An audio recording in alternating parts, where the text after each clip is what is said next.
بسم الله الرحمن الرحيم. السلام عليكم.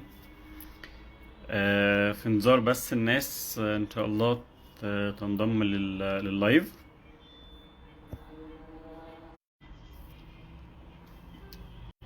لو في حد موجود معانا بس يقول لي الصوت والصورة اخبارها ايه.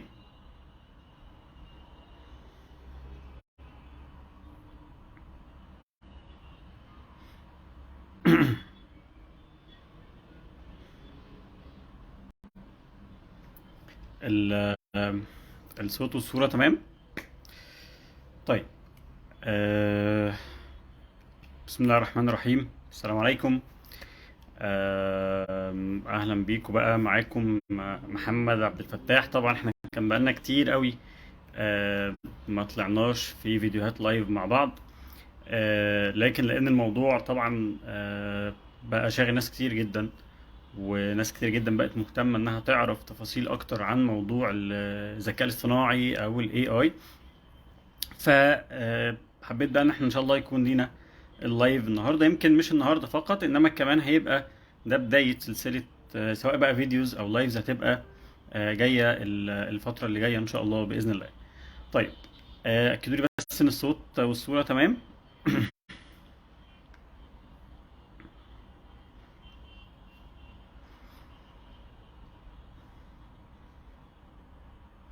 استنى ثواني كمان الناس تتجمع في اللايف. طيب. فكرة اللايف او الهدف من اللايف النهارده مش بس ان احنا نحاول نفهم فكرة الاي اي وازاي هيأثر تأثير سواء ايجابي او سلبي على السوشيال ميديا او شغل التسويق عامة على الانترنت، انما كمان اللي جاي ايه. تمام. وده مهم جدا على فكرة في مجالنا، ان احنا دايما لازم نبقى متابعين كل التحديثات اللي ممكن تأثر تأثير إيجابي أو تأثير سلبي على مجال الديجيتال ماركتينج أو التسويق من خلال الإنترنت بشكل عام. طيب. الهدف من اللايف مش إن إحنا هنتكلم عن الاي اي كتكنيكال خلاص، او ان انا ازاي يلا تعالوا هوريكم تشتركوا ازاي في الشات جي بي تي او المواقع التانية. ده هيجي قدام ان شاء الله. انما الهدف ان احنا نفهم اصلا فكرة الاي اي او الذكاء الاصطناعي عبارة عن ايه، ازاي هنقدر نستفاد منه في مجالنا في التسويق بشكل يكون قوي جدا. وده لان ناس كتير قوي لقيتها مركزة على الشات جي بي تي فقط لا غير. هو صحيح الشات جي بي تي سواء كان اللي هو 3.5 او جي بي تي 4 اللي خلاص المفروض موجود، بس الفكرة ان في حاجات تانية كتير جدا متعلقة بالموضوع واحنا شغالين في التسويق لازم نبقى على دراية بيها. تمام. وده الهدف الاساسي من اللايف. زي ما قلت لكم هيبقى ان شاء الله في لايفز كتيرة جدا هيبقى واحنا شغالين ان شاء الله باذن الله، سواء النهارده او في اللايفز اللي جايه رمضان كمان. كل سنه وحضراتكم طيبين. هبقى حريص جدا ان انا يبقى في لايفز ممكن بشكل شبه يومي ان شاء الله نكون فيها مع بعض. طيب. اولا كده ايه هو اصلا الذكاء الاصطناعي بشكل عام، او احنا خلينا نسال سؤال تاني اهم. هل احنا اصلا بنتعامل مع الذكاء الاصطناعي في يومنا العادي ولا لا؟ الاجابه احنا الذكاء الاصطناعي موجود معانا بشكل كبير جدا في تفاصيل كتيرة جدا جدا في حياتنا اليومية. استخدامنا الفيسبوك اصلا قايم على الذكاء الاصطناعي. ايا كان اي ويب سايت اي ابلكيشن بنستخدمه في جزء كبير جدا جدا من الذكاء الاصطناعي. احنا لما بنبقى موجودين على الفيسبوك ونلاقي ان احنا عندنا انا مثلا شفت اعلان وبدات اتفاعل معاه، او شفت نوع معين من الكونتنت وبدات اتفاعل معاه، فبص الاقي ان التايم لاين عندي على الفيسبوك بدا يتغير ويبقى هو القايم على نفس نوع المحتوى او الحاجه اللي انا كنت بدور عليها، نفس فكره الفيديوز اللي احنا بنشوفها.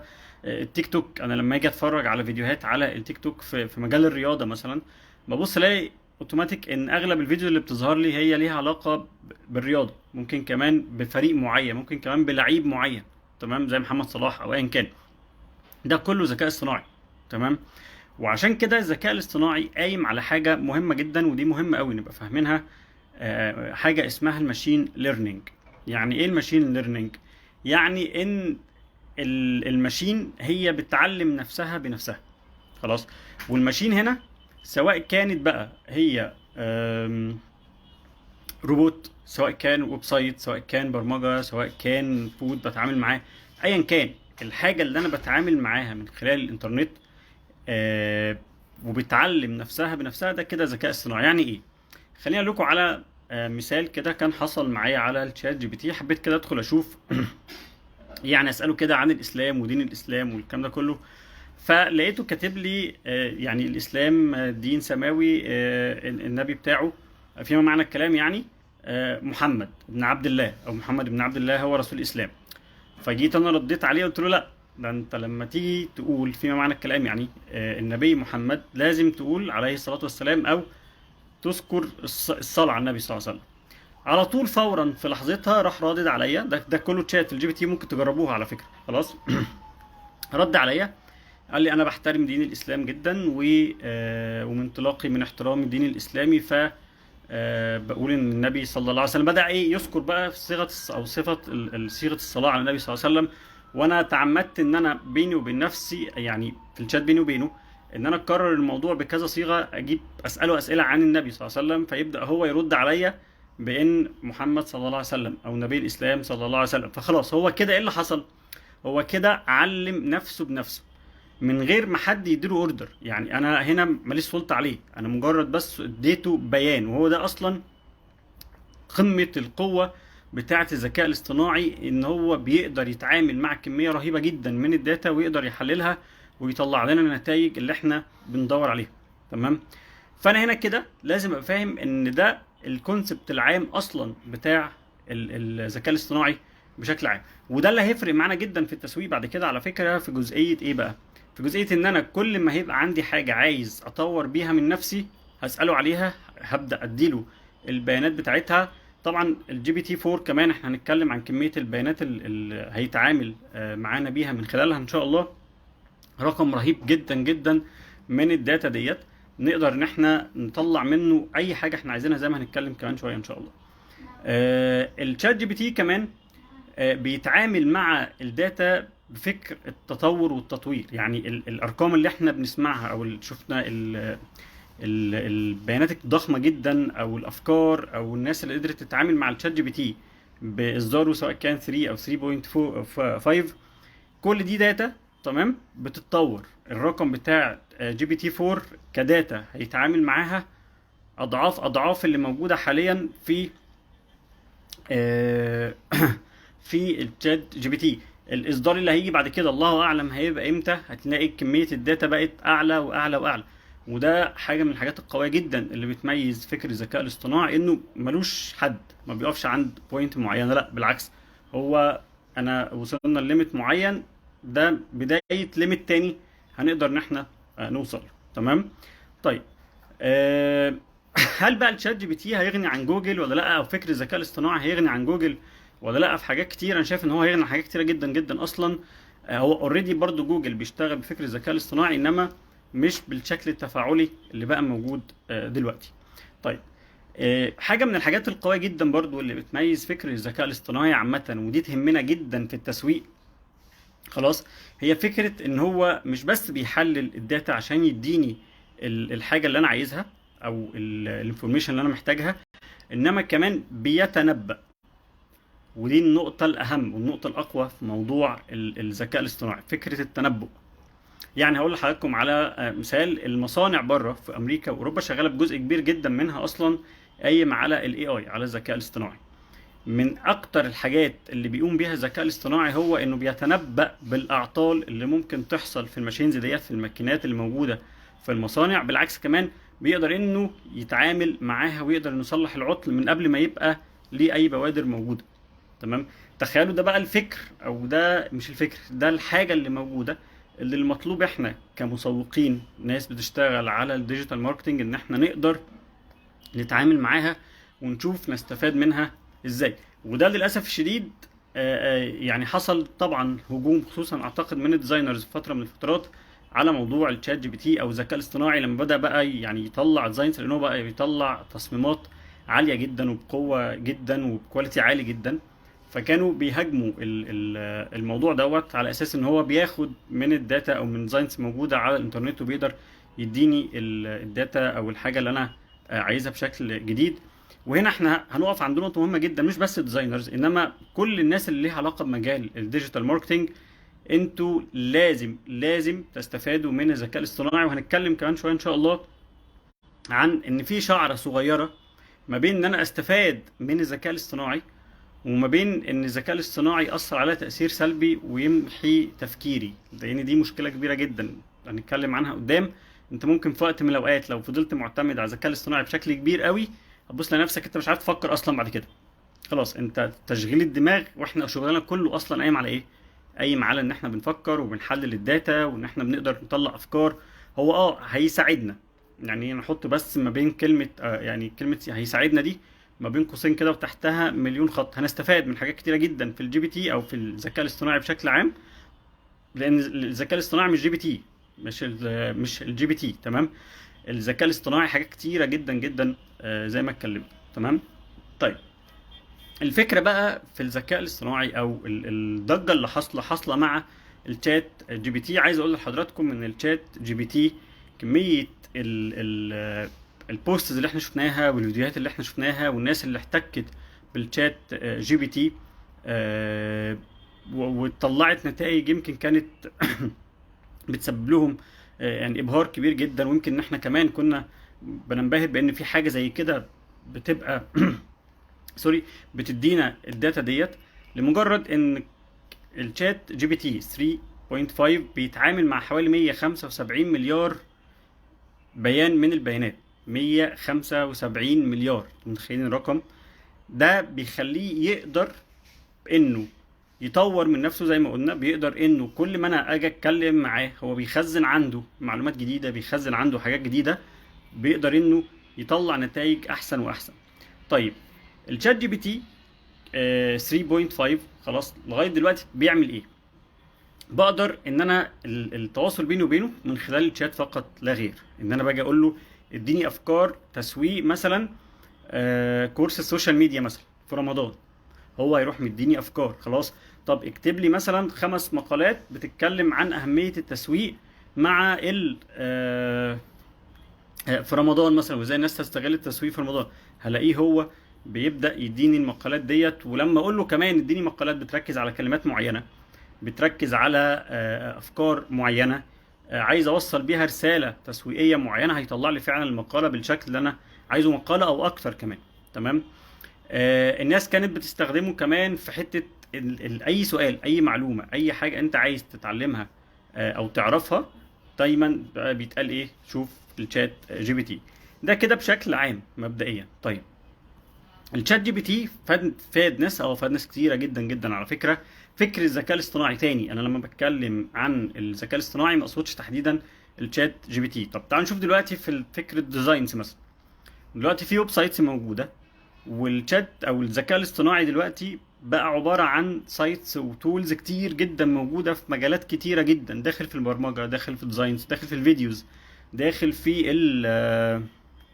كتابة المقالات، داخل في التسويق، داخل تقريبا في كل حاجة. تمام. عشان كده كنت بقول لحضراتكم احنا الهدف من اللايف ده ان احنا نشوف هنستغله استغلال صح ازاي وهنتعامل معاه ازاي، لان في رقم مخيف هيبقى في اخر اللايف ان شاء الله هقوله لحضراتكم عن كمية الوظائف اللي في خلال 2-3 بنهاية 2025 اللي هتستبدل بالاي اي. رقم ضخم. وكمية الاشخاص اللي الاي اي هيقوم بالوظائف مكانهم بنهاية 2030 رقم مرعب. تمام. فانا من دلوقتي لازم تاني وتالت وعاشر، ودي اكتر حاجة تلاقوني باكد عليها سواء في البوستز او في اللايفز اللي جاية ان شاء الله، ان انا استغل الموضوع لصالحي ازاي واطور من نفسي معاه، اطور من استخدامه وما اقفش في وشه.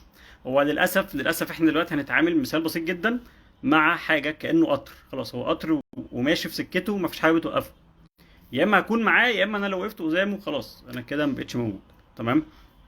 طيب الديزاينز مثلا كنا بنتكلم عن الديزاينز او الفيديوز على باستخدام الذكاء الاصطناعي ايا كان بقى التول او الويب سايت اللي احنا نقدر نستخدمه. انا كنت ممكن اجي اقول له ده سكريبت انا عايز تحوله لي لفيديو موشن، فيديو دعائي، فكره الفيس لو تفتكروا في فيديو انتشر كده من فتره، كان جايب بوتين وجايب تقريبا بايدن وجايب اللي هو جيم كون اسمه ايه بتاع كوريا الشماليه، وهم الثلاثه واقفين مع بعض وبيتكلموا. دي هم مش اشخاص حقيقيه، ده هو ده الذكاء الاصطناعي.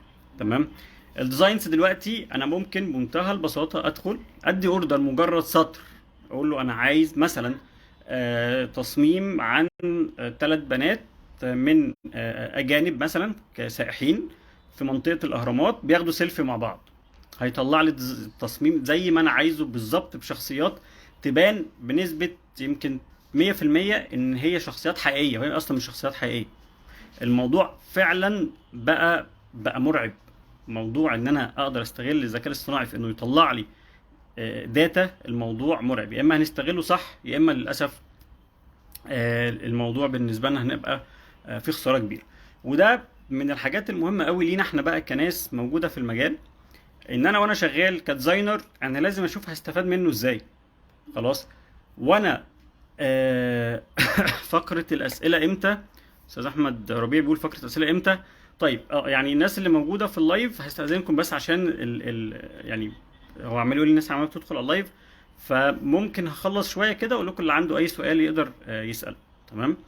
طيب بقيت انا دلوقتي من خلال الوضع الحالي للاي اي او الذكاء الاصطناعي، ان انا ممكن يبقى معايا تيم ديجيتال كامل. تمام. تيم ديجيتال كامل موجود عندي بتعامل معاه، ودي حاجه من الحاجات برضو اللي انا لازم لو انا ديزاينر، لو انا بتاع كونتنت، لو انا فيديو اديتور، لو انا ايا كان التخصص بتاع حتى البرمجه، الشات جي بي دي تحديدا خلاص بقى بيدي اكواد برمجه كامله. خلاص. والوضع بقى مش الاسوأ، يعني الحاجه اللي فيها تطور اكتر ان زي ما نتكلم عن الجي بي تي 4 ان شاء الله. الجي بي تي 4 بيحلل، دي حاجه بس قبل يعني سريعا جدا كده بمناسبه البرمجه، هيحلل الصور. انا بقدر اديله صوره هيحللها لي، يديني عناصرها ايه، لدرجه ان انا ممكن لو عجبني ويب سايت خلاص كده وخدت سكرين من الانترفيس بتاعته او من الهوم بيج بتاعته ودخلتها على الجي بي تي 4، هيديني الاكواد اللي هاخدها كابي وبيست اطلع سايت شبهه بالظبط. يعني الموضوع زي ما انتم شايفين بقى فيه تفاصيل كتيره جدا، وانا قاعد انا ممكن حرفيا اعمل سايت قوي جدا جدا كويب سايت في اقل من يوم. تمام. باستخدام الذكاء الاصطناعي. اوريدي اصلا ده موجود، يعني ابسط حاجه منها جوجل سايتس. لو حضراتكم عارفين السايت بتاع جوجل سايتس، هو موقع تبع جوجل انا بقدر من خلاله بتولز معينه وبسيطه جدا وسهله جدا يبقى عندي ويب سايت. صحيح مش اقوى حاجه، انما في النهايه شكله قريب جدا جدا من الويب سايت. تمام.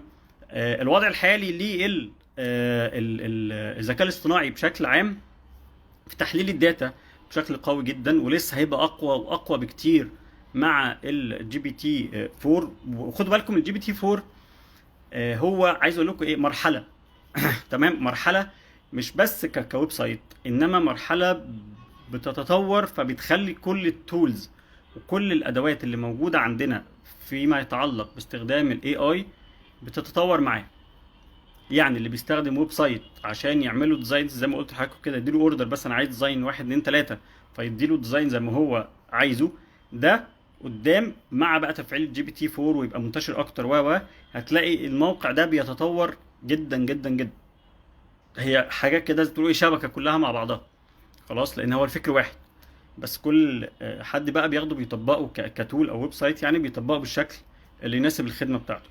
فدي نقطه مهمه جدا برضو في استخدامي للذكاء الاصطناعي بشكل عام، ان انا لازم ابقى متابع التطور اللي بيحصل. ناس كتير جدا، حاجه من الحاجات اللي خلتني اعمل اللايف ده ان انا لقيت ناس كتير بتتكلم عن الشات جي بي تي فقط لا غير.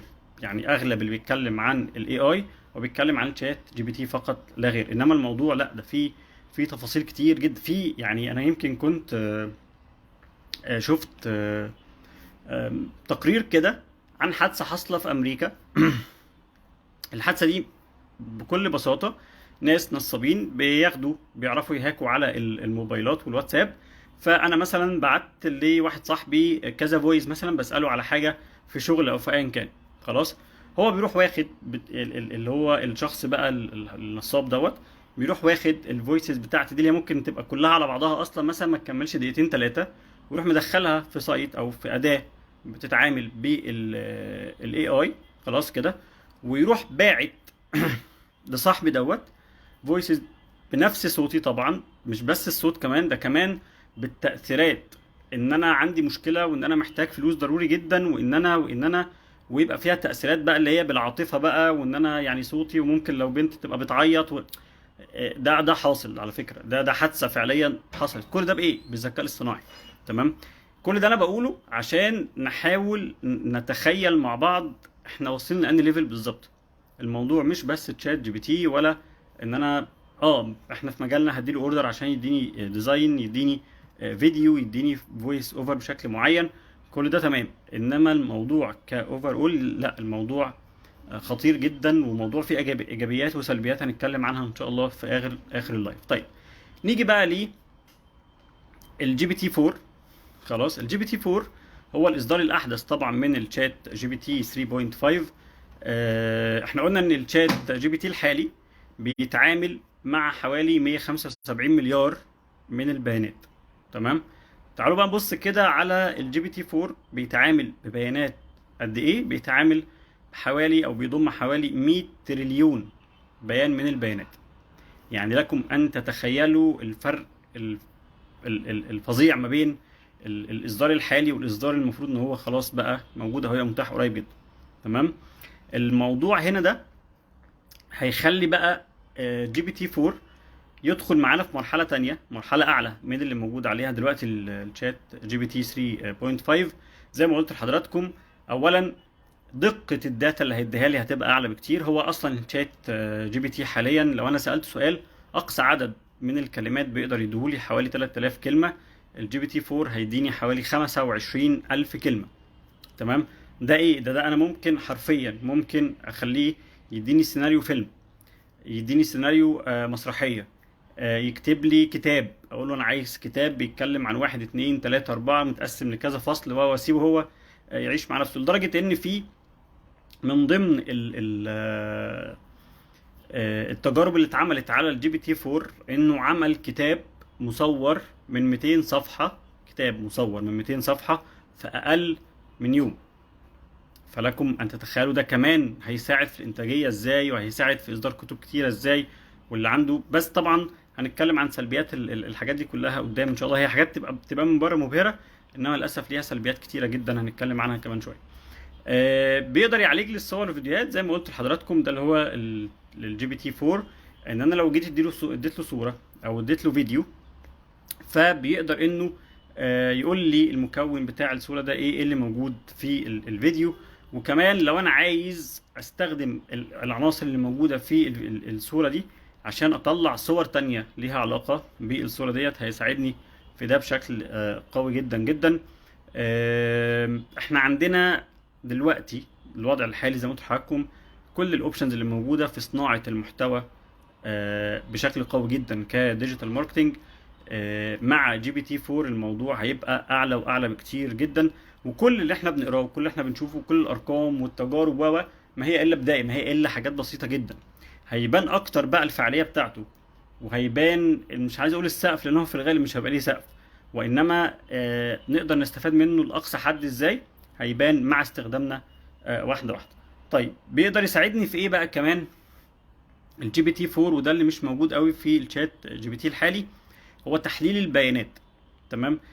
اني بيانات بقى، سواء كانت تحليل البيانات بتاعتي انا، بتاعت شغلي، انا ممكن اديله البيانات بتاعت الشغل وهو يقدر يساعدني كمدير. على فكره يعني هو من ضمن الحاجات اللي بيساعد فيها، بيساعد الادارات في تحليل البيانات واتخاذ القرارات. ده بجد يعني، ده بتكلم حضراتكم عن تجارب بتحصل حاليا في حاجات زي كده. تمام. يقدر يساعدني في الماركت ريسيرش بتاعي بقى. احنا طبعا التسويق بتاعنا قايم على ايه؟ التسويق بتاعنا قايم على ان احنا نعمل سيرش ونفهم السوق ونفهم المنافسين والاناليسيس بتاعتهم، والكلام ده كله هيقوم بالاي اي بشكل قوي جدا جدا جدا. تمام. مش بس كده، كمان ده الكونسيومر بيهيفيرز بقى، سلوكيات العملاء بتوعي اصلا عباره عن ايه، وازاي اقدر استخدمها في التسويق واستغلها في التسويق مع افكار تسويق للعملاء اللي الكونسيومر بيهيفيرز بتاعتهم 1 2 3. يعني الموضوع زي ما انتم شايفين كده، في حاجات كتير جدا بتبقى داخله مع بعضها، وده اللي هيبقى موجود ان شاء الله في الفتره اللي جايه. كمان بيبقى عندنا تحليل بيانات العملاء خلاص بشكل قوي، مش بس بقى البيهيفيرز بتاعتهم، لا البيانات بتاعتهم هم نفسها. ان انا عندي شريحه معينه عايز استهدفها، فاقول له والله انا عايز مثلا الطلبه اللي في الجامعه، طلبه الجامعه مثلا اللي من سن كذا لسن كذا، لمنتج الكورسات او لخدمه الكورسات. خلاص، هو بيبدا يعمل اناليسيز بقى للشريحه اللي انا اديت له بس كده مجرد هنس عنها، اديت له بس كده اوفر يعني بوينتس كده بسيطه جدا عنها. هو بيبدا يديني الاناليسيس بتاعتها بشكل قوي جدا جدا جدا، مع ازاي استخدم. على فكره في شغل الاعلانات وشغلنا على السوشيال ميديا حاليا، في تولز وفي مواقع بتديني الخطوات بتاعه الكامبين كامله برضو باستخدام الاي اي. خلاص، انا هقول له انا عايز اعمل اعلان المنتج الفلاني للناس اللي موجوده في الحته الفلانيه بمواصفات كذا، هو بيبدا يديني كل تفاصيل الكامبين بالتارجتس بقى، بالكونتنت المناسب ليهم، بحتى الردود. وهنا من نقط القوه اللي موجوده في الجي بي تي 4 ان هو يقدر يساعدني بشكل قوي جدا في خدمه العملاء. ودي نقطه يعني البراندات كتير جدا جدا بتعاني منها على فكره. ان انا ممكن اكون براند كويس جدا وانا بقدم منتج وخدمه كويسه جدا، لكن خدمه العملاء عندي ضعيفه، سواء كان بقى المودريتورز اللي بيردوا على رسائل الكومنتات، سواء اللي بيتعاملوا مع العملاء من خلال التليفونات. فالجي بي تي 4 هيقدر انه يساعدني جدا في حته خدمه العملاء بشكل قوي جدا. الجزء الاهم فيما يتعلق بالتسويق هو تحليل الاسواق وتحليل المنافسين، هتبقى موجوده بشكل قوي جدا. مش بس الجي بي تي 4، انما مع الوقت هنبص نلاقي ان احنا عندنا مواقع وتولز مخصصه جدا جدا في الجزئيه دي. حاليا مثلا من ضمن الحاجات يعني اللي احنا بنقدر نستخدم فيها الذكاء الاصطناعي مثلا، ان انا في خدمه العملاء، ان انا بيبقى فيه تولز اصلا هي مهمتها انها ترد على الايميلات. خلاص، انا جالي الايميل الفلاني من العميل الفلاني، انا بروح قايل التول ديت الرد بتاعي 1 2 3، عايز رد بروفيشنال بيتكلم في 1 2 3. في اقل من 10 ثواني بتبقى التول عملت لي الرد، وممكن كمان هتبعته على طول. تمام. فالموضوع مع الجي بي تي 4 تاني، لما بقول جي بي تي 4 ما اقصدش الويب سايت نفسه، خلاص، انا اقصد التطور بتاع فكر الذكاء الاصطناعي عامه. خلاص، احنا نقدر كمان ان احنا في الجي بي تي 4 او التطور اللي هيحصل قدام ان شاء الله، ان احنا مش بس ان انا استغني، او ممكن لو حد حابب انه يتعامل في التسويق وما عندوش تكلفه ماديه عاليه، فهو اوريدي هيلاقي كل التولز بتوفره كل العناصر التسويق او تيم التسويق معاه. انما كمان في التنبؤ، ودي مهمة جدا. انا دلوقتي بتعامل في سوق الكورسات مثلا في مصر، في تركيا، في السعودية، في ايا كان، الاي اي هيجي عليه فترة قريب جدا. تمام. وهيعمل ايه؟ هيتنبأ لي بالاسواق.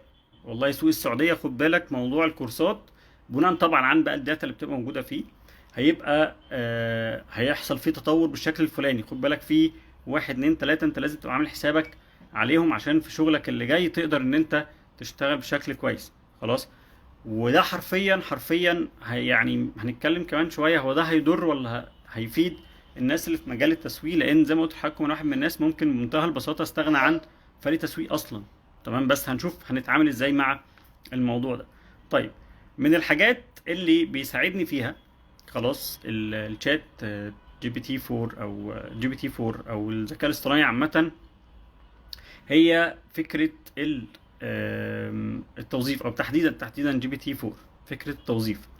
ويمكن كنت لسه منزل بوست من شويه على الفيس فيما يخص الموضوع دوت، ان مايكروسوفت عملت واعلنت يعني عن دمج هيتم ما بين الجي بي تي 4 واللينكد ان بشكل عام، عشان يحسن استخدام اليوزرز للينكد ان. طبعا احنا عارفين لينكد ان من اكتر المنصات اللي بنقدر من خلالها نعمل علاقات مهنيه، وبنقدر ان احنا كمان نقدر ان احنا نحصل على وظائف. فهم من ضمن الحاجات اللي عملوها يمكن من يوم او يومين ان الجي بي تي 4 هيبقى موجود كمان في لينكد ان. على فكره هو موجود كمان في الشات بتاعه بينج اللي هي الصفح بتاع مايكروسوفت، مش بنفس القوه انما موجود. هم اعلنوا ان الجي بي تي 4 هيبقى متوفر في الشات، هو نفس الشات جي بي تي كده بس موجود في موقع بينج. انا بقدر اساله السؤال وهو بيقدر يديني الاجابات. لكن بصراحه يعني انا مقارنتي الشخصيه ما بين الشات جي بي تي الحالي وبينج مثلا، لا الشات جي بي تي كان اقوى شويه. تمام. من الحاجات اللي هنقدر نستغل فيها الشات او جي بي تي 4 او التطور اللي هيحصل ليه الذكاء الاصطناعي، هي ان انا هقدر اوفر في وقت كتير جدا جدا جدا. ودي بقى من المميزات. خلاص.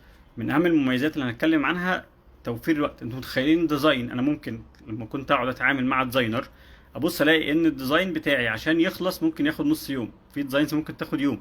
لا انا ممكن من خلال الجي بي تي او الذكاء الاصطناعي في دقيقه يبقى الديزاين موجود عندي، وده حرفيا واقل من دقيقه كمان. تمام. طيب حاليا جي بي تي 4 موجود مع الابلكيشن بتاع دولينجو. طبعا احنا عارفين دولينجو ده موقع او ابلكيشن خاص بتعلم اللغات. خلاص. موجود حاليا جي بي تي 4 مع ابلكيشن اسمه بي ماي ايز، اللي هو خاص اللي هم الناس اللي عندهم مشاكل في البصر شويه، فهيساعدهم في تحليل بقى المحتوى اللي هيبقى موجود، وان هم يقدروا يتعاملوا مع اي محتوى موجود على الانترنت بمنتهى السهوله. عايز اقول لحضراتكم على حاجه مهمه جدا لازم نبقى عاملين حسابنا عليها واحنا شغالين او هنستغل الذكاء الاصطناعي، وهي الاهتمام بكل التفاصيل اللي هيديها لي الذكاء الاصطناعي. ليه بقى؟ لان الذكاء الاصطناعي لما هيديني هاجي اقول له انا عايز ماركت ريسيرش عن مجال معين، خلاص، او عن جمهور معين او في منافسين معينين، عايزك تقول لي ايه نقط القوه ونقط الضعف بتاعتهم وازاي اقدر ان انا اتفوق عليهم. خلاص. هو هيديني افكار وهيديني حاجات، بس انا ما ينفعش استخدم ده فقط، بس انا المفروض اخد الكلام ده وابدا اطور منه. خلاص. فيما يخص الداتا وفيما يخص تحليل الداتا. تمام كده. لان من ضمن السلبيات بقى اللي هنتكلم عليها كمان شويه فكره زي ما قلت لكم، ودي نقطه مهمه جدا لازم نبقى عاملين حسابنا عليها، ان انا ممكن اوصل لمرحله ان انا مبقتش افكر، ابص الاقي الماشين هي اللي بتعمل لي كل حاجه، حتى في البيت، حتى في بره في الشغل. تمام. طيب لو جينا بقى نتكلم عن التولز اللي احنا ممكن نستخدمها ونوصل لها ازاي. تمام. عشان ناس كتيره بتكتب في الكومنتس اصلا، وسواء دلوقتي او لما بدات اتكلم شويه اليومين اللي فاتوا عن الاي اي والذكاء الاصطناعي. ابسط حاجه تقدروا ان انتوا تعملوا ده من خلال السيرش بتاع جوجل. خلاص. انا عايز اوصل ل تولز او مواقع بتستخدم الاي اي في الديزاينز، هكتب كده على جوجل. تمام. مثلا ديزاينز مثلا، او جرافيك ديزاينز تولز ويز اي اي، او اي اي بس. يعني هي دلوقتي حتى بقت اقول اللي انا عايزه واكتب اي اي فقط لا غير. تمام. هتبص على تولز كتيره جدا جدا، وهتلاقي فيديوز كتيره جدا. المطلوب ان حضراتكم تحاولوا ان انتوا تتعاملوا مع التولز اللي موجوده دلوقتي، ايا كان بقى انت عايز تشتغل كديزاينز، عايز تشتغل فيديوز، عايز تشتغل في كتابه المحتوى، في المحتوى ايا كان نوعه، في تحليل البيانات، في يعني كل حاجه انت عايز تستغلها في الذكاء الاصطناعي، تستغل من خلالها الذكاء الاصطناعي. ابدا جرب اللي موجود دلوقتي. ليه؟ عشان لما الحاجات دي هيحصل عليها تطوير بعد كده، يبقى اوريدي انت قادر تستوعب التطوير ده حصل ازاي، ايه الفرق ما بين ده. مهم جدا عشان استخدامنا للذكاء الاصطناعي يبقى متماشي مع التطورات اول باول. خلاص. لان هيبقى فيه تولز كتيره جدا هتلاقوا فيها تطوير تقريبا يوم عن التاني. خلاص. دي نقطه مهمه جدا برضو للي حابب انه يستخدم. معلش هو فصل، مش عارف بقى انتوا لسه موجودين ولا ايه. هو فصل، يعني النت فصل تقريبا بقى، كتر الكلام ما عجبش النت تقريبا. طيب. خلونا بقى نتكلم دلوقتي عن حضرتك لو اي حد عنده اي سؤال يقدر يسأل السؤال اللي هو عايزه براحته، مفيش اي مشاكل خالص. نبدأ كده نتكلم مع بعض في الأسئلة. خلينا نتكلم عن السلبيات بقى او الايجابيات الاول. اول حاجة ان هو بيساعدني جدا في انجاز المهام بتاعتي. تمام. بيساعدني جدا في ان انا اوفر في الوقت، وبالتالي في الغالب هقدر اوفر في الفلوس. تمام.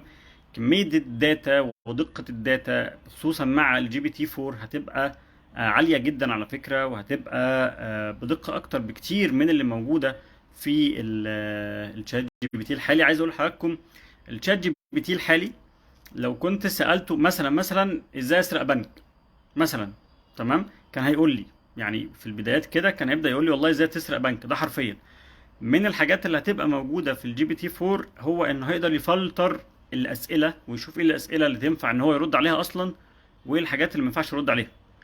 تمام. فدي يعني كنت عايز اقولها بس لما اللايف فصل.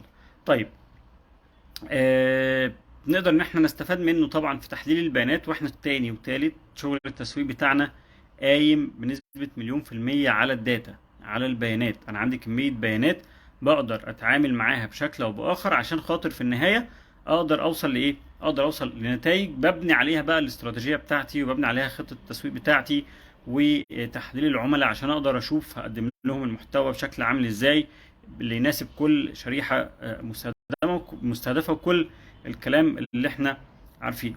تمام. طيب من اكتر السلبيات اللي يمكن لتالت مرة او رابع مرة بقولها، هو ان مع كتر استخدامه هتبص تلاقوا ان للاسف الشديد دماغنا مبقتش تفكر، واحنا مجالنا كله قايم على ايه؟ مجالنا كله قايم على التفكير، قايم على تشغيل الدماغ، قايم على ان انا وصلت الداتا بشكل معين، فانا بقعد افكر عشان اشوف هتعامل مع الداتا دي ازاي، بشوف ايه نقط القوه ونقط الضعف اللي عند المنافسين، هطور من البراند اللي انا بشتغل معاه، او لو الشغل بتاعي هطور منه زي الموضوع كله قايم على تشغيل الدماغ. نستغل الذكاء الاصطناعي في ان هو يبقى اداه مساعده، ما يبقاش هو اللي بيعمل كل حاجه وانا قاعد مستني النتائج، لا انا هاخده كاداه مساعده. عشان احنا شغلنا لو في يوم من الايام صحينا الصبح ولقينا الذكاء الاصطناعي ده مش موجود لاي سبب إن كان، خلاص، وانا يعني اعتمدت واتعودت على استخدامه هو فقط لا غير طول الوقت، هيجي عليا ساعتها ان انا مش هعرف اعمل حاجه. تمام. من اكتر السلبيات في الموضوع ده هو انه ما بيخليش الدماغ تشتغل، واحنا شغلنا كله اصلا تشغيل دماغ. دي نقطه مهمه جدا. من اكتر السلبيات للاسف الشديد جدا جدا بقى هو استخدامه بشكل غلط فيما يخص الحاجات الغير شرعيه. خلاص، احنا في ابلكيشنز دلوقتي وفي مواقع وانا بتكلم حضراتكم كده في اللايف ده، هو ممكن يروح واخد مش شرط حتى الفيديو، يروح واخد كام صورة ليا على الفيسبوك انا حاططهم، او على انستجرام او ايا كان، ويروح عامل لي فيديو متفبرك بقى اي حاجه، مش شرط حاجه جنسيه، انما اي حاجه تخطر على بالكم. خلاص، هطلع اقول ان انا بدعم افكار معينه، هطلع اشتم في فلان وانا اصلا ما عملتش اي حاجه. خلاص. فالموضوع من الجانب السلبي للاسف الشديد خطر، للاسف الشديد، وللاسف الشديد برضو دي حاجه مش هنعرف ان احنا نوقفها. خلاص. خلاص كده هيغير العالم وهيلغي المدارس، ده حقيقي. يعني احنا لسه هقول لحضراتكم ان من ضمن السلبيات بتاعه الجي بي تي او الذكاء الاصطناعي ان هو يأثر على وظائف كتيرة جدا جدا بشكل مباشر، لدرجة ان في احد التقارير اللي قريتها من فترة ان حوالي 85 مليون وظيفة، 85، بصوا رقم مرعب، قلت لكم في رقم مرعب هيتقال، 85 مليون وظيفة بيقوم بيها بني ادمين هيقوم بيها بعد كده الاي اي او الذكاء الاصطناعي، للاسف الشديد. تمام. عندنا في خلال او مع حلول 2030 حوالي 337 مليون شخص هيبقى لازم بيغيروا الوظائف بتاعتهم، لان هيبقى ساعتها الجي بي تي او سوري الذكاء الاصطناعي نفسه بدأ انه يعني للاسف يأثر تأثير ايجابي على يعني تأثير سلبي عفوا على الموظفين دول، على الاشخاص دول. تمام. ده يخلينا ناخد بالنا من ايه؟ خلينا ناخد بالنا تاني وتالت وعاشر، هي ان انا لازم ابقى بطور من نفسي. تمام كده، ان انا اكون بطور من نفسي اول باول.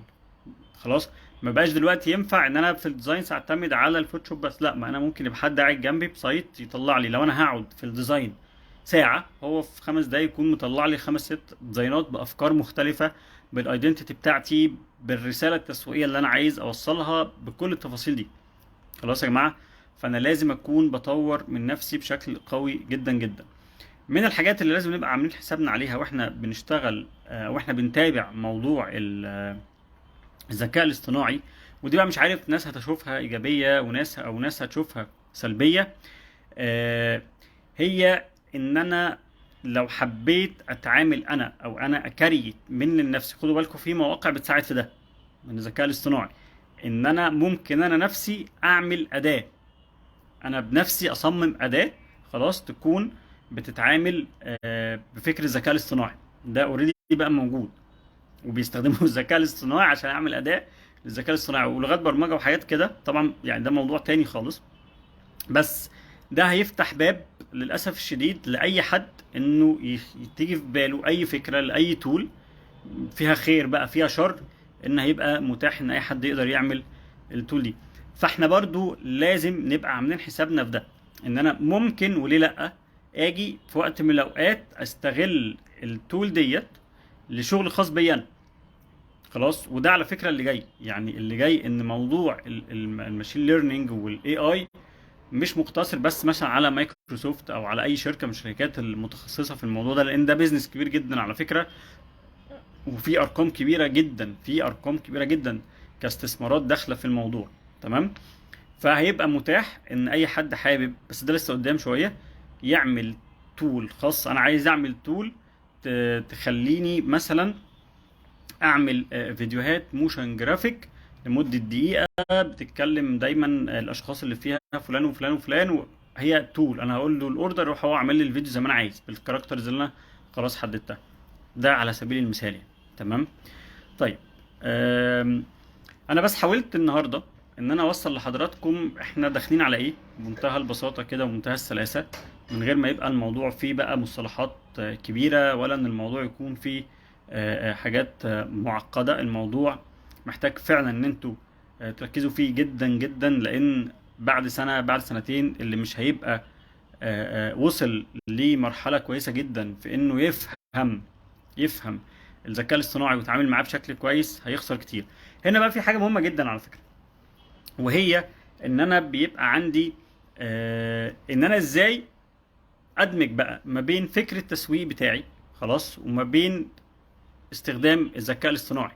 انا اوريدي كده في التسويق بتاعي انا بشغل دماغي زي ما قلنا خلاص. المفروض انا ببقى فاهم تسويق وانا شغال على السوشيال ميديا، واحسن حد هيستفاد من الذكاء الاصطناعي بشكل قوي جدا وهيفرق معاه جدا في الشغل بتاعه هو اللي فاهم تسويق، مش ان اللي داخل يعمل تصميم وخلاص لمجرد انه عايز يعمل تصميم. لا، انا بعمل التصميم ده على اسس تسويق. تمام. مش عارف هو الصوت قطع ولا لا. طيب ثواني.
كده الصوت كده تمام. ها، الصوت ايه يا جماعة؟ معلش انا اسف والله ما اعرفش، وانا شغال بالمودم اصلا 4G والمفروض نت عالي جدا، يعني مش عارف فصل كده مره واحده. الصوت تمام معاكم؟ طيب للاسف النت في مصر.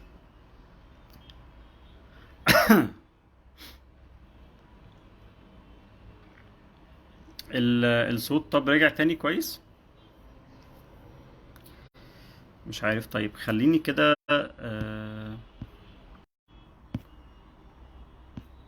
هم. طيب في سؤال، في سؤال، تمام، من استاذ طيب تمام كده يا جماعة. الصوت رجع ولا ايه؟ انا مش عارف صراحة، هو انا عمال بغير ما بين النتوركس كلها بس للأسف في حاجة غلط. تمام كده الصوت.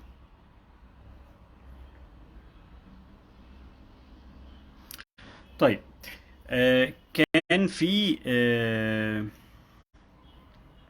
كان في بس كده كومنت، تمام، من استاذ احمد ربيع بيقول لو 5 من بلاد مختلفة دخلوا طلبوا منه نفس الشيء، هل هيدي نفس النتائج؟ لا، مش بنفس النتائج بنسبة 100%. يعني خدوا بالكم من حاجة، لو جينا استخدمنا حاليا مثلا الشات جي بي تي ب طب تمام كده الصوت رجع، معلش انا بعتذر والله. لو جينا نستخدم الشات جي بي تي، تمام، بالعربي، يعني اديت له سؤال بالعربي، خلاص لسه مجرب ده النهارده. لما جيت قلت له انا عايز اديني خطة 10 ايام للسياحة في تركيا، خلاص، بالعربي اداني مدن، يعني قسم لي البروجرام بتاع العشر ايام بطريقة، وبالانجليش قسم لي بطريقة تانية خالص، تمام. فده برضو متوقع ان احنا، بس في النهاية هو عمل لي البروجرام، يعني هو في النهاية اداني اللي انا عايزه، خلاص، باختلاف بس ايه، بدل ما كنت يعني في اول مره قال لي مثلا اسطنبول، قال لي حتى اداني كام مدينه كده كنت اول مره اسمع عنهم اصلا، يعني او ما رحتهمش قبل كده في تركيا. انما لما جيت بقى بالعربي لا، اداني البروجرام اللي انا كنت متوقع ان هو ده البروجرام الكويس، ده حصل حرفيا، تمام.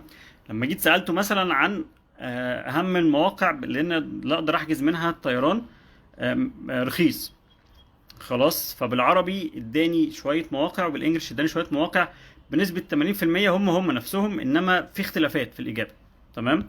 يعني الموضوع ما بيبقاش بنسبه 100% زي ما كل واحد هيخش يسال، خلاص. ممكن انا اكون استخدمت مثلا في العربي كلمه، او استخدمت في الانجليش كلمه هي اللي غيرت في النتائج، ده وارد جدا، وارد يبقى المشكله من عندي، مش مشكله ان انا استخدمت كلمات هنا وهنا استخدمت كلمات تانية، تمام. طيب محتاجين خريطة طريق للمام، او صح للمام كده، بالذكاء الاصطناعي والجي بي تي 4، وده اللي احنا ان شاء الله هنعمله مع بعض باذن الله في في الفترة الجاية، يعني في رمضان تحديدا ان شاء الله. ممكن يبقى في لايف تقريبا شبه يومي مع بعض كده بعد التراويح، نتكلم فيه كل يوم هناخد حاجة معينة بقى في الذكاء الاصطناعي، وفي حاجات هيبقى فيها شير سكرين، يعني في اوقات لايفز هطلع بيها من اللاب اصلا كاني بشرح في كورس او في حاجه، ونشوف الذكاء الاصطناعي هيفيدنا في ايه، او تول معينه او اداه معينه. ده ان شاء الله هيبقى موجود معانا باذن الله، ربنا يكرم في رمضان ان شاء الله. سواء بقى اللايف هيبقى هنا على الفيس او على قناتي على اليوتيوب، هنبص نلاقي يعني الموضوع ان شاء الله هيبقى مجدي اكتر معانا فيما يخص استخدام الذكاء الاصطناعي في التسويق ان شاء الله باذن الله. طيب استاذه رضا بتقول عايزه تعرف ازاي تعمل اكونت عليه. هو المشكله ان هو مش متاح في كل البلاد، وده اللي هو الشات جي بي تي الحالي. انا لما عملت الاكونت بتاعي كان اول ما ظهر الشات جي بي تي، اول بقى ما طلع الناس بقى تتكلم عنه، كنت في تركيا، تمام. فولا احتجت بقى في بي ان، ولا احتجت برقمي التركي وكل حاجه، وعملت الاكونت ولسه شغال معايا هنا من مصر. هو القصه كلها ان احنا بنحتاج في بي ان، يبقى بس الفي بي ان اللي هو بيغير الاي بي بتاعي، ان انا بدل ما انا يبقى شايفني ان انا في مصر، يبقى شايفني ان انا بره مصر، بيحتاج مني رقم من خارج مصر. كل دي في مواقع بتعملها اصلا، وهتلاقوا ناس كتير جدا جدا بتتكلم عن الخطوات دي في على اليوتيوب، ازاي اعمل اكونت على الشات جي بي تي بقى بحاجات ممكن الرقم بس هو اللي احتاج ان انا عشان اعمل رقم امريكي مثلا او كده، بيبقى في مواقع او حاجه بدفع لها دولار تقريبا، وبيديني قصادها رقم متفعل لو جات لي عليه رسائل او حاجه لفتره معينه يعني. فده نقدر ان احنا ده الموضوع بس بمنتهى البساطه. انما ايه المواقع تحديدا وكده، فبصراحه انا ما جربتهاش لان اوريدي كده كده عندي الاكونت موجود. فده هتلاقوها ناس كتيره جدا بتتكلم عنها على اليوتيوب. تمام. ملخص بس النهارده. تمام. خلاص كده. معلش، وانا بس عشان خاطر الشاشة. GPT is very good to help to create content and in the target. بالظبط كده، بالظبط. تمام. استاذة مانو. تمام. هو فعلا كده بمعنى اللي هي قالته، ان هو حاجة قوية جدا جدا في ان احنا نقدر نطلع كونتنت، وان احنا نقدر نوصل للتارجت اللي احنا عايزينه. لان زي ما قلت لحضراتكم انا بديله الاوردر اللي انا عايزه، سواء مش بس مش الشات جي بي تي، انما الاي اي عامه. اللي هو ايه؟ ان هو بقدر ان انا اتعامل مع الشات جي بي تي او اداه الذكاء الاصطناعي ايا كان هي ايه. ان انا هقول له عايز ديزاين بيتكلم عن زي ما قلنا سياح. ممكن اقول له كمان ايه ده، انا بقول له انا عايز تطلع لي في ديزاين 3 بنات بياخدوا سيلفي مع بعض في الهرم. خلاص. فانا عايز اقول له البنت الاولانيه او اللي هتبقى موجوده مثلا في اليمين تبقى شعرها اصفر، البنت اللي في النص تبقى لابسه نضاره، البنت اللي في الشمال او اللي هي اللي واقفه على الطرف الشمال تبقى مثلا مش عارف لابسه جاكيت لونه عامل ازاي. انا بقدر اديله الحاجه اللي تناسب الجمهور اللي انا مستهدفه او بثقافه الجمهور اللي انا مستهدفه. انا لما اجي اعمل استغل الموضوع ده في السعوديه، فانا اكيد الديزاينز بتاعي لازم تطلع بثقافه الجمهور اللي في السعوديه، عكس لو هعمل ده لناس موجوده في مصر. فانا براعي ده كويس جدا جدا. تمام. طيب ايه تاني؟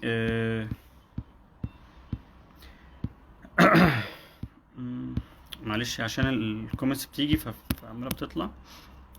طيب. في دكتور مروان بيقول مش عارف مين.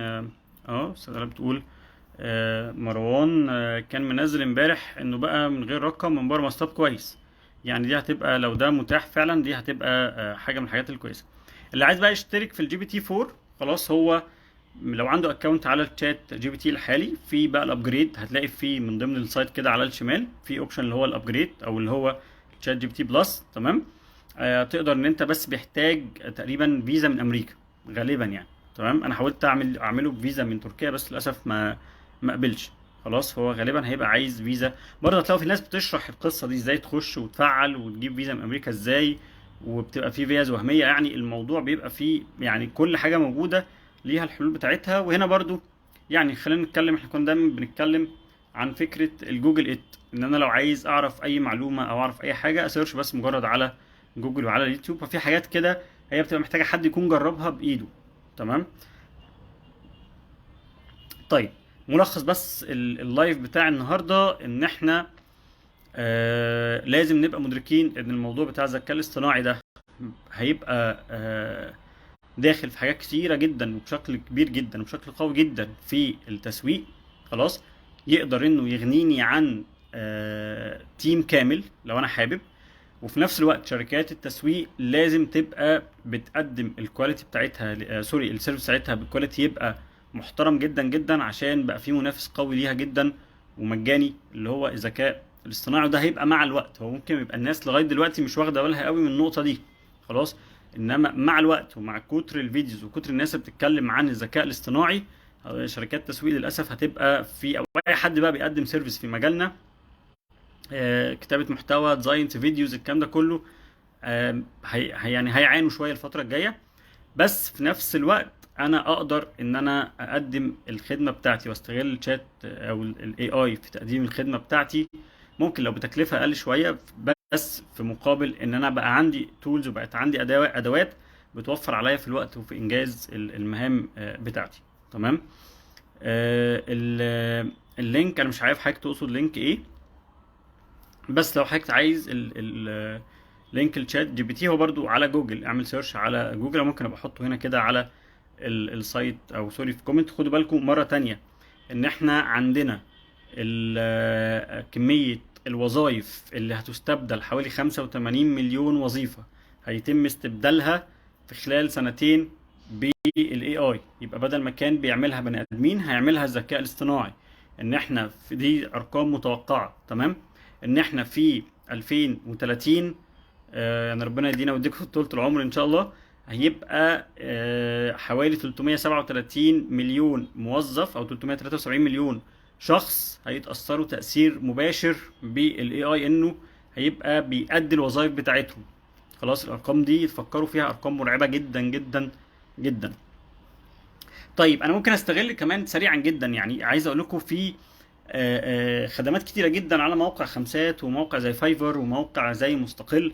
خلاص ممكن اللي حابب انه يزود، دي حاجه من الحاجات اللي هنتكلم عنها ان شاء الله في الفيديوز اللي هتبقى موجوده قدام، ان انا ازاي استغل الذكاء الاصطناعي وانا قاعد في البيت عشان خاطر اقدر اطلع وظائف بشكل كويس جدا، واقدر ان انا انجز عدد مالتي تاسكس كده وانا قاعد في مكاني. كل تاسك لو بقيمه مثلا 20 30 دولار، فاقدر يبقى الانكم بتاعي بشكل مميز جدا من خلال مواقع الفريلانس. ان شاء الله ده هنتكلم عنه باذن الله. تمام. طيب استاذ خالد، انت هيكون في منهج او كورس ممكن يتعمل بساعات محدده ندرسه مع حضرتك؟ هو لو كورس سوشيال ميديا جنرال هيبقى بعد العيد ان شاء الله، تمام، بس هيبقى اونلاين.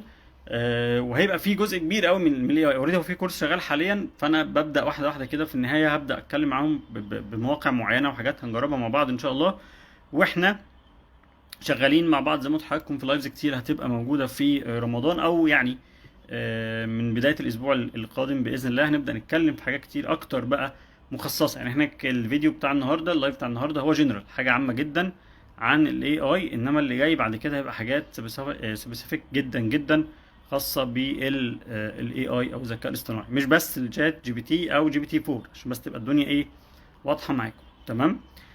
طيب منور استاذ محمد، شكرا استاذ اشرف. لو في اي سؤال بقى ان شاء الله، احنا يعني قدامنا كده ممكن 5 دقايق في اللايف. اتمنى ان يبقى يعني قدرتوا تعرفوا معلومات جديدة. قدري بس اللايف والهدف الاساسي منه هو ان احنا نفهم موضوع الاي اي بشكل عام. خلاص ده اهم ما في اللايف بتاع النهارده. مع حضراتكم كده لو في خلال 5 دقايق كتير قوي لو في اي اسئلة.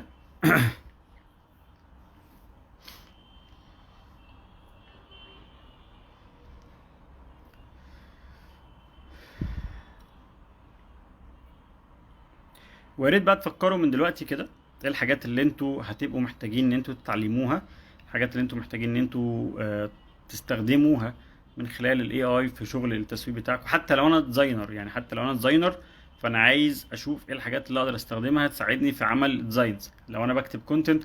وعلى فكرة الموضوع فعلا كويس، مش حلو، تمام، سوري، يعني كويس جدا مش وحش، عفوا. بحيث ان انا ممكن اعمل ايه؟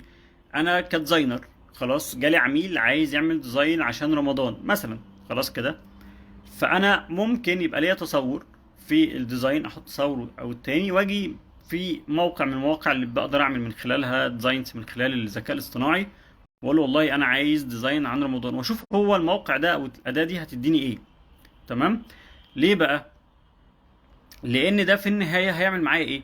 ده في النهاية هيخليني بدل ما كانت عندي فكرة، لا بقى عندي فكرة والتانية والتالتة. انا عندي خطة تسويق معينة في مجال معين، ايه المشكلة لما اخش على الشات جي بي تي اللي موجود حاليا واقول له انا عايز مثلا 10 افكار، بس دايما حدده بتارجت يعني، تمام، عايز 10 افكار لتسويق البراند بتاعي او العميل او البراند دوت في رمضان. ممكن تبقى في افكار تقليدية شوية، تمام، بس في نفس الوقت في افكار اخدها وابدا اساله طب اطور منها ازاي، طب اديني افكار زياده في الحته دي.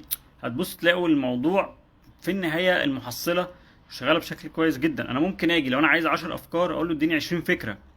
20 فكره دي يا جماعه في اقل من دقيقه بتبقى موجوده قدامي، يعني 20 فكره هو هيجيبهم لي كلهم قدامي كده، تمام، وال20 فكره دول اخد منهم احسن 10 افكار انا شايفهم مناسبين. بس امتى اعمل ده؟ بعد ما ابقى انا اصلا عملت الافكار بتاعتي، ابقى انا طلعت الافكار بتاعتي، انا مجرد بس حاجه بستخدمها كريسورس بالنسبه لي او كسورس، خلاص ريفرنس بيديني افكار، ممكن يبقى فيها افكار مختلفه، ممكن يبقى فيها افكار زي اللي انا جبتها، انما تاني وتالت والمره المليون ما تعتمدوش على الذكاء الاصطناعي بنسبه 100%، عشان ما يجيش مع الوقت بقى تلاقوا ان دماغكم وقفت، ما بقيتوش تفكروا. خلاص للاسف الشديد دي اكتر حاجه يعني سلبيه في الموضوع، مع الاستخدام الخاطئ زي ما قلت لحضراتكم كده، ان ممكن حد ياخد الصوت بتاعي، حد ياخد الصور بتاعتي ويعمل لي اي حاجه. تمام. فدي من ضمن السلبيات يعني. طيب استاذ محمود، شكرا حضرتك، ربنا يكرمك يا استاذ محمود، نورتنا في اللايف والله. كورس لاستخدام الجي بي تي 4 ان شاء الله، هو يعني مع الوقت كده مش هيبقى كورس كامل، بس هيبقى زي ما قلت لحضراتكم كده تولز حتى هتبقى موجوده على اليوتيوب، على القناه عندي هنا على الفيسبوك ان شاء الله. فيعني هنحاول ان احنا نشوف اقصى استفاده مع الوقت للموضوع هيبقى ماشي ازاي. استاذ خالد، اعتقد ان الموضوع هيبقى كورس للميكس، مش عارف بين اكتر من تولز من ادوات الذكاء الاصطناعي للوصول لمنتج جيد. مش عارف كورس ولا فرص، مش شايف قوي، بس تمام. تمام جدا جدا، ده هيبقى موجود ان شاء الله. تمام. وهنتكلم عن لو حضرتك عايز اكتر من اداة، عشان وهنربط بقى ادوات مع بعض، لان هو الموضوع هو شبكة فعلا، حاجات كتير قوي داخله مع بعضها، فده هنلاقيه موجود معانا ان شاء الله الايام اللي جايه باذن الله.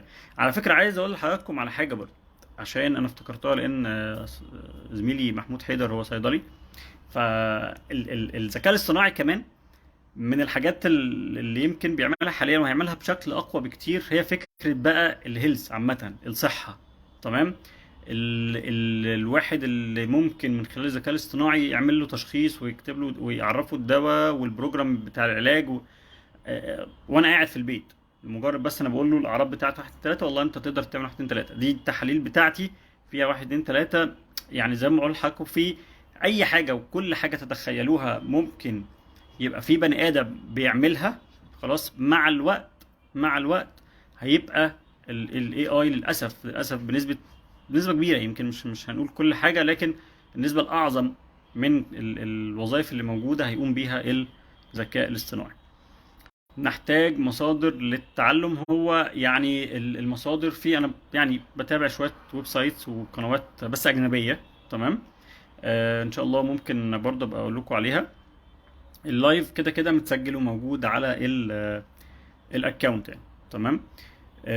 تاني استخدام الذكاء الاصطناعي بقى امر ضروري نفهمه واحنا شغالين تسويق. تمام.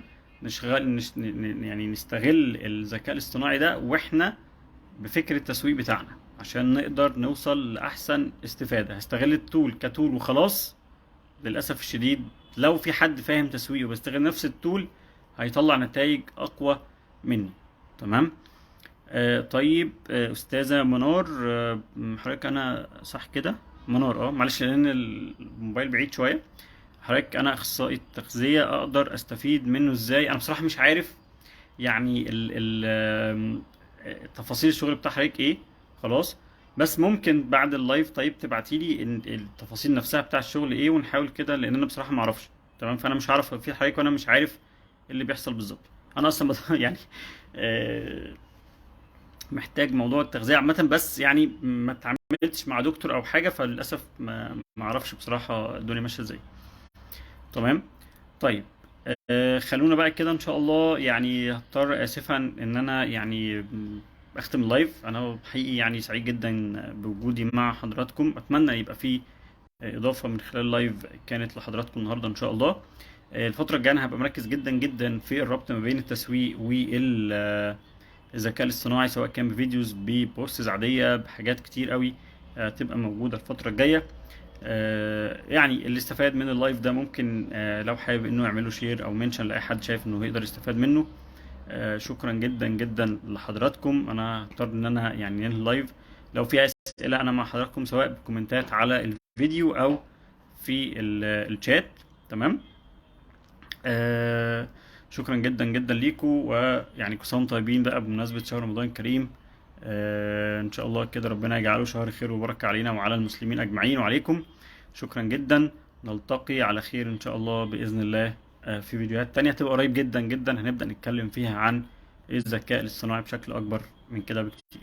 شكرا، تصبحوا على خير، والسلام عليكم ورحمة الله وبركاته.